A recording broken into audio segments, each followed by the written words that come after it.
Top Med Talk. All right. Well, welcome to Top Med Talk. I'm Desiree, Chappell, host, and I am here at the Intensive Care Society State-of-the-Art Meeting 2018 at the QE2 Center down in the heart of London, right across from Westminster Abbey, which is a gorgeous view, and we've been admiring the whole time here. I'm joined by my co-host, Editor-in-Chief, Monty Mythen. Hello, Monty. Hey, Desiree. How are you? Very good, very good. Lots of great discussions today. Lots of great discussions. They've just started the evening reception, so there are some clinking glasses in the background, and we're looking forward to perhaps getting one shortly. We're going to pretend like the glass of wine is not in front of us. Looking down at beer. Yes. Glossing over that quickly. Nick's just taken a photograph, so that's going to go up in you. But there we go. It's good. So we're able to relax, enjoy a glass of wine, and we have a special guest with us who is able to sit down and enjoy a glass of wine as well. Danielle Bear. Danny, nice to see you. Hi, thanks so much for having me. This is really quite exciting.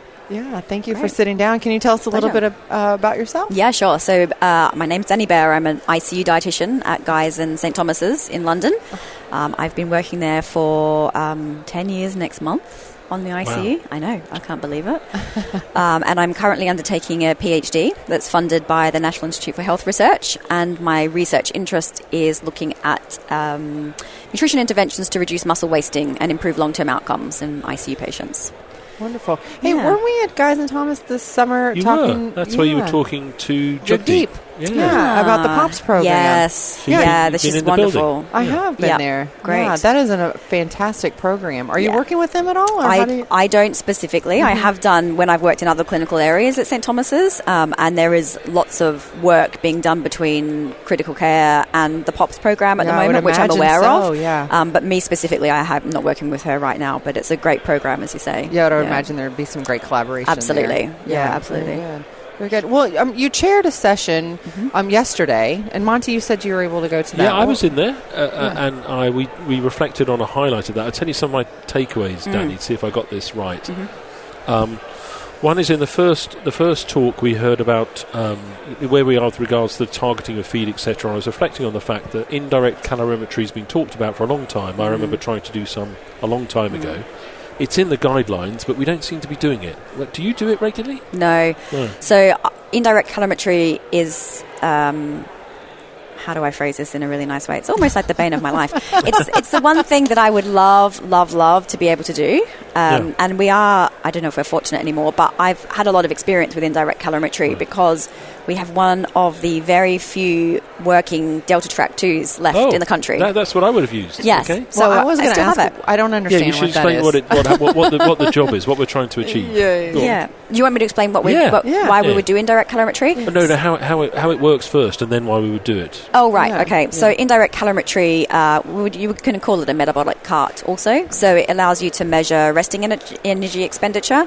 So it measures the oxygen that's going into the patient and then the CO2 that they're expiring, and then you can put that into, or it puts it into an equation for you and determines resting energy expenditure so that you know how many calories, it tells you how many calories the patient's expending. It doesn't necessarily tell you what the patient needs. Gotcha. Which is one of the, pitfalls of indirect calorimetry. We don't really know yet if we should feed exactly what that number says. Gotcha. So VO2 and VCO2, giving you a respiratory quotient or whatever you want to call it.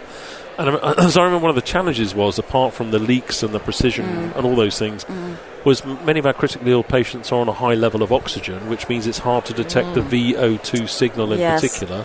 And then the CO2 can be generated from bicarbonate buffering of acid. So, there's so many issues. So ICU is definitely the place to be. There are a lot of exclusions. So lots of patients you can't measure energy expenditure.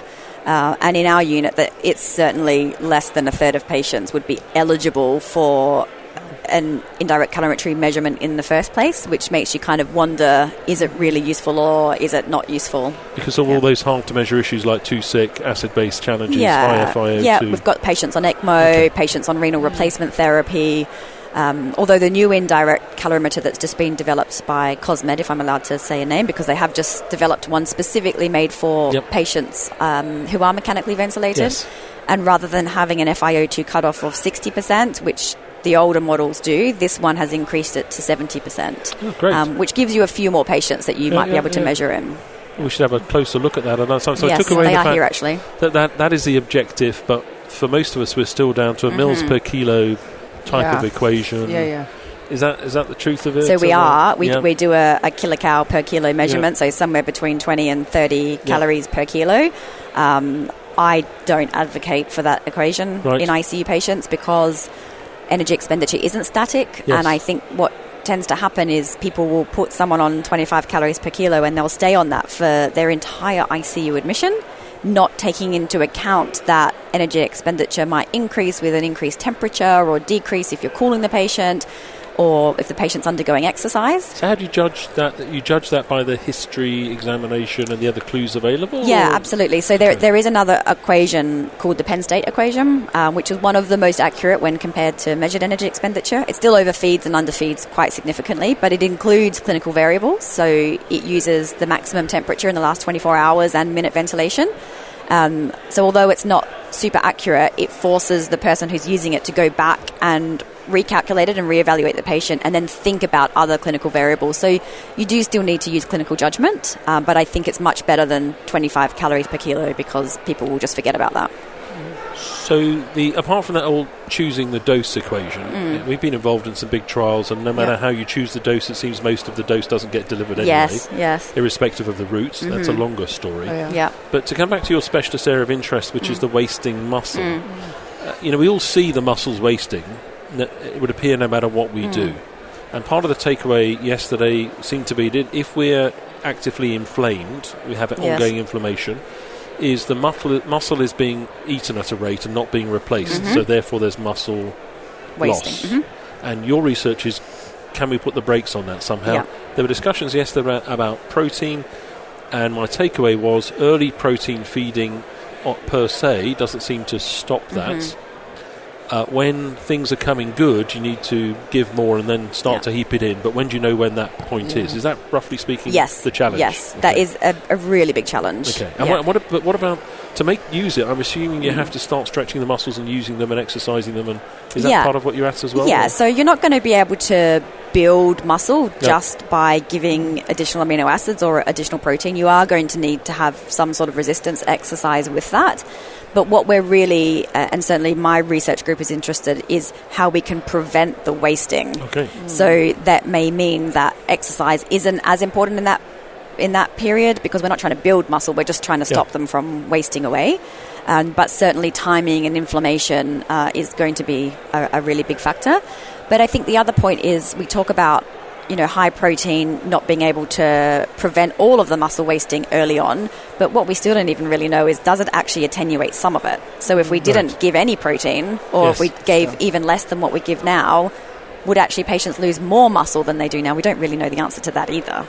And in your experiments, are you looking at, Olav was there from the Karolinska, whose surname I struggle to remember. Rujakers. Well done. There you go. Well enough to remember that. Nice. Excellent. He was looking at fancy measures of protein turnover. Are you into all of that as well? Yes. So in my study, we'll also look at muscle protein synthesis and breakdown. So Olav tends to look more at a whole body protein synthesis and breakdown, and I'm specifically interested in the muscle because I want to know whether my intervention influences muscle protein synthesis, whereas with Olav's technique, you don't really know, even though he can show an increase or a change in that protein turnover, that's whole body. So you don't really know whether that's just building acute phase proteins or whether that's actually being used in the muscle. And are you allowed, is it giving too much away to tell us what you're trying to test?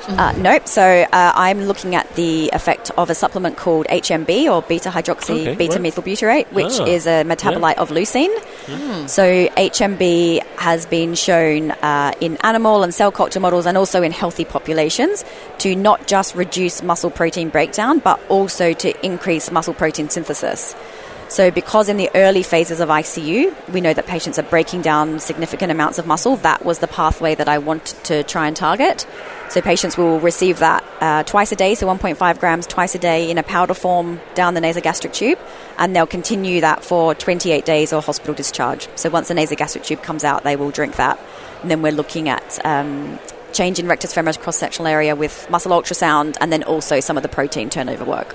So, and is that you called it HMB? HMB. Is that commercially available? Yes. Is that a product that's out? Is that you can buy it over the counter in the health food shop. A food supplement? Yeah, it's a food supplement, and lots of athletes take it to try and build muscle, so people who like to go to the gym. Yep. Yeah. Although the evidence in healthy populations suggests that it might work better in those who are untrained, so people who are new to training. Okay. I was just going to say, we should stop by. Yeah, there you go. Just go get some over the counter. Exactly. But other athletes, so serious training athletes, I won't mention any names, but they do take it in order to stop muscles breaking down in between training sessions, so to help with recovery. So it's not a drug; it's a nutrition supplement that you can buy over the counter. Is anyone else using this in the setting of the ICU? So not regularly. It's been investigated in 2 studies previously, but not specifically looking at muscle. But it has been investigated in the elderly and in oncology patients as well. And it has shown to reduce the loss of lean body mass. And it is actually available in one of the oral nutrition supplements that we have. And in fact, it's something that Paul Wischmeyer uses in his own everyday practice. Really familiar. Yes, you probably would have heard of it from Paul, because he actually takes it himself as someone who's had a lot of surgeries and recovery, and exercise is very important to him. So he actually does take it himself too.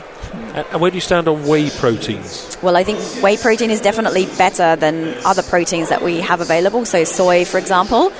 Pea. Yeah, vegetable protein? or any vegetable protein whey is superior to, because it has a higher amount of leucine. Okay. And leucine is the kind of active amino acid that helps with muscle protein synthesis. So whey protein, I think, is definitely the way to go. Yeah. So I'm going to ask you a question now from 2 perspectives. One is the doctor, nurse at the bedside next week looking after their critically ill patient. Yeah. And the other one is from the perspective of somebody who has a friend or a family member who's in ICU. Okay. So we're going to assume it's the same sort of answer. So even if they're not in a place that is got a nutrition team that's all over it the whole time, what does sort of good regular ICU feeding look like at the moment? Yeah. And when should we feel as a practitioner we're underperforming, or as a relative or friend or family that our loved one's not getting enough? So this is really interesting, and I just covered some of this in the session that I just spoke at, which was a session on how I feed my patient and why. So a very practical session, very kind of top level, what I think is the right thing to do at the bedside. And certainly I think we should be aiming for meeting at least 80% of patients' targets. Okay. That seems to be around about where we see a benefit in terms of mortality. Of course, I'm not talking about muscle, because we don't really have the data to show that at the moment. I think if we're not on average meeting at 80% of a patient... And your target is based on how many kilocalories per kilogram per day of lean body mass? Penn state equation I use. So based on that's my target based on the Penn state equation, and protein-wise a minimum of 1.2 grams per kilo of body weight. So you're up on the protein. Yeah, up slightly. I wouldn't go any more than 1.7 grams per kilo of protein for... per kilo of body weight for protein. And if the patient's obese, I use an ideal body weight for protein calculations in case someone is interested in that. Yep. And I think if we're not meeting on average 80% of those targets, then we are doing a disservice to the patient. From day one? I was just going to ask that question. So I would say probably from at least 48 hours in. So what we do is we feed via a feeding protocol for 48 to 72 hours. And that, the patient's automatically going to receive less than the target over that 40 to 72 hours, but actually we overprescribe. So in those first 3 days, 2 to 3 days, we actually aim for 28 calories per kilo in our feeding protocol, but the patients meet around 20 or 30% of that. And that's just the nature of critical illness. So I don't think in those first few days you need to worry about overfeeding, because it doesn't happen anyway. And then after 48 to 72 hours, you have a better idea about if the patient's going to stay in the ICU or if they're going to leave. So then you can focus your time on those longer stay patients, individualize their nutrition support, and make sure you're monitoring it. And I think the monitoring part is where we're really falling down at the moment. And for those targets, this is based on the trial that we were part of as well. We looked at either enteral or parenteral. Yes. Remarkably, it didn't seem to matter. Even if you put it into a vein, you weren't hitting the targets. Yes. So for most patients, for those first 2-3 days, whatever it is, doing that over prescription, accepting the natural, whatever you want to call it, the fact that everyone ends up underfeeding, is kind of an okay thing at the moment. I think I would say yes with enteral, but I would say to be 100% certain, audit your own practice and monitor it and make sure that your case mix and your service provision is doing that. I know 100% ours is. Yes. But I can't speak definitely for everyone, but I'm almost certain that it is. And with parenteral nutrition, we always, because the risk is with parenteral nutrition that the patient is more likely to receive 100% of it. Yes. Although we didn't show that in calories, but I think that's because we were trying to avoid overfeeding parenterally fed patients. So you always aim for less because they're more likely to receive 100% of what you give, if that makes sense. Yeah. So I have no problem in overprescribing enteral nutrition, but I wouldn't overprescribe parenteral nutrition. Yeah. And if our loved one is in there and they were previously healthy and well nourished and they're being fed into their stomach and there isn't that much reliably disappearing, and we get out to day 5, 6, should we be starting to get a bit pushy? Absolutely. I mean, I get pushy earlier than that. I get pushy day 3, 4. Okay. And if I was a family member, I'd be starting to question kind of day 3, 4, what is going on with the feeding of this patient. And part of that is because of the way that we practice critical care and the fact that, if a patient's then going to need either a different route of feeding that might require a change in line, that might take another day to get that done. So then you're day 5. Yeah. Then it might be a weekend coming up. And then you might have to order your parenteral nutrition a day in advance. So there are all these issues that mean if you're not on it earlier than you think you need to be on it, then actually you're always behind. We always experienced in the ICU when I was working there. It was like you knew that the patient we needed to start now. Yes. And then it was a Friday afternoon, by the time you got your line and just like you said, and then you're 5 days behind the curve already. Absolutely. Because by the time someone's really made a decision about it, because there's other priorities, and this is why I think it's super important that ICUs have a dietitian, a dedicated dietitian. Like, how many of your ICUs here have a dedicated dietitian? So most of them most have a dietitian or some of a dietitian. Yeah. Not many have a full-time dietitian, and that's the problem. Yeah. And so the minimum requirement is 0.05 whole-time equivalent per ICU bed, but very few meet that, which means who is on the unit advocating for nutrition for those patients, because it's not often that there's a doctor or a nurse who's super interested. Yeah. So I think it's important that there is someone who is there advocating for that aspect of a patient's nutrition care. I know that it was a time thing for us. Yes. It's like we kind of knew it, we kept saying it, but, when it really came down to it, I didn't have time to... Absolutely. I had a consultant come up and after my presentation just before, and they said to me, do I attend the ward rounds? And I said, well, I don't go on the actual ward rounds unless there's a patient I really need to see, but we do go to the daily handovers, and once a week we have a multidisciplinary team ward round, so we're very involved in the care of the patients on the ward. And her concern was that they have a dietitian, but there's no communication between the dietitian and the team about what's happening with the patient. So they do their own rounds? Yes. So it's like the dietitian's working over one side and the doctors are working over another side, and really there needs to be better communication and more integration of, I think, the multidisciplinary team working together.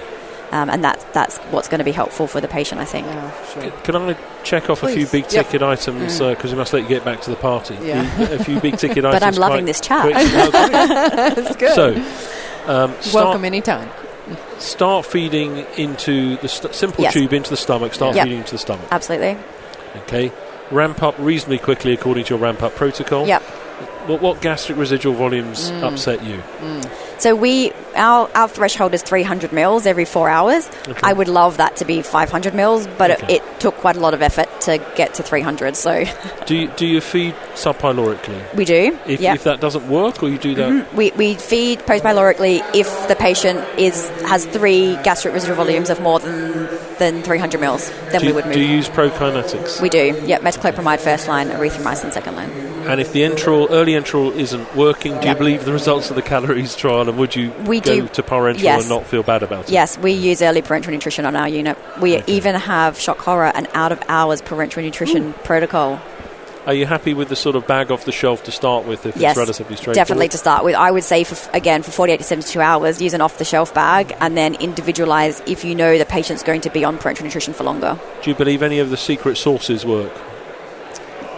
Fish oils, omega-3. The only thing I really do feel quite strongly about regarding that at the moment is that we shouldn't use purely intralipid in the PN. So I don't care what other alternative lipid it is, as long as it's not just intralipid. Okay, when it comes to time to ramp up, do you believe there's a point comes when you should ramp up the protein? So we were hearing that first. So I think there probably is. I don't know what that point is yet. But yes, I suspect that is probably where we are going with nutrition, but I don't know where that is yet. So I'm now recovered. My inflammation appears to have gone away. Yeah. I'm sitting out of bed. I'm wasted. I'm trying to rehabilitate. Yeah. Would you pile on the protein for me then? I would say I don't know that I would pile it on. Okay. I would make sure that you're meeting your targets that I've set. So whether that's 1.2 grams per kilo or 1.5, I would make sure you are meeting that consistently. And I would make sure that, and consistently is the word here, making sure that you keep that feeding tube in so the patient has an opportunity to actually meet those targets. Okay, we're being called to listen to some speeches, so we should probably wrap in a second. Danny, is there any other final words that we should worry about? Yeah, I was just going to say, like, what is something that we need to tell everybody about nutrition? The thing that I'm really hot on at the moment is monitoring, and I don't think that goes on. So I don't know that people understand that there's a difference between prescription and delivery. And I think it's really important that whoever's at the bedside is monitoring what's actually being delivered to the patient, so that then you can make an assessment on what your next steps are. I think that's really lacking. And that's a recurring things in the trials is no matter how much was prescribed, it's rarely delivered, exactly. even if it's intravenous. Yes, yep. Danny, thank you so much. Thank you. This has been a great conversation. Yeah, I hope that next time we can sit down with you and talk about what's going on with your trial. Love to. That sounds great. All right, Danny. thank you so much. Thank Enjoy your wine. Thank you. Great. Cheers. Thanks for downloading and listening to Top Med Talk. Don't forget to find us on social media. We're on Twitter, Facebook, Instagram, even got our own YouTube channel. Whichever your favourite social media feed is, we're bound to be there. Find us. Also, subscribe to this podcast so that you never miss an episode. And make sure you go to the Top Med Talk website, topmedtalk.com, and get on board with the email updates. Oh, whilst you're at it as well, I suggest you download our entire back catalogue. We're categorising it at the moment. We're having a little look through it. It may not always be in the form that you currently find it. So if you get your hard drive ready for a full-on download via the website perhaps, or perhaps through your podcatcher. Oh, and if you fancy meeting us, why not go to the website ebpom.org/meetings. Our next big event is EBPOM USA, the Dallas Masters Course, a perioperative care practicum. Have a look for details of that and some of the other meetings coming up across the next year. ebpom.org/meetings.